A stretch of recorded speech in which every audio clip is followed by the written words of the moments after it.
Dibs the mansplainer, and let me explain the early warning signs that I was dealing with a narcissist.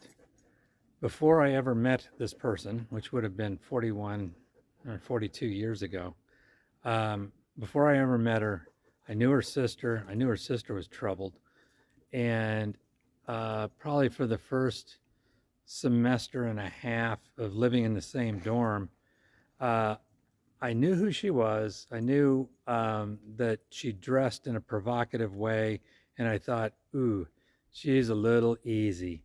So, yeah, I needed a roommate that summer, and we ended up talking and blah, blah, blah. Later, I found out, yep, she was stalking me, and we ended up as roommates that first summer, and it was a lot of fun. A lot of fun.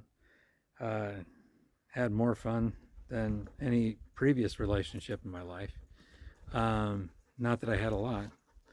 Let me think. She was number 4. Don't remember. Anyway, I was 21. She was 19. But the first time that I ever really saw the abuse was on our honeymoon, which was 9 years later.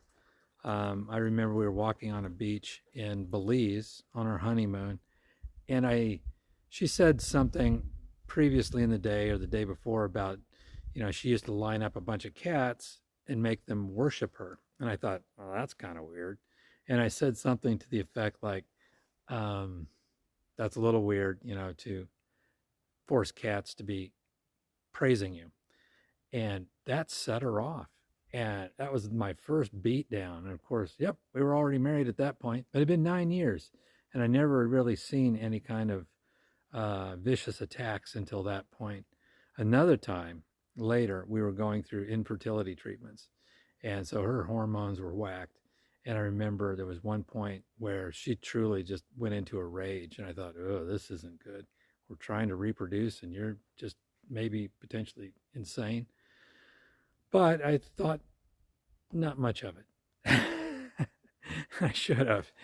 I really didn't see the real crazy until the point that I asked her to not sleep with other men.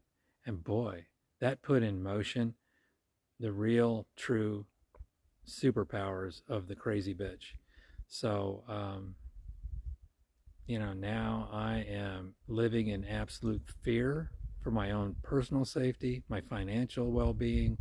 Everything that we had built together is now being pilfered, retitled, credit cards, everything. Anything that can go wrong is going wrong. And I'm at a complete loss. I may have to live in a cardboard box for the rest of my life because she's that evil. So anyway, I got a lot to talk about. I may never publish this. That's okay. This is my video journal. Take care.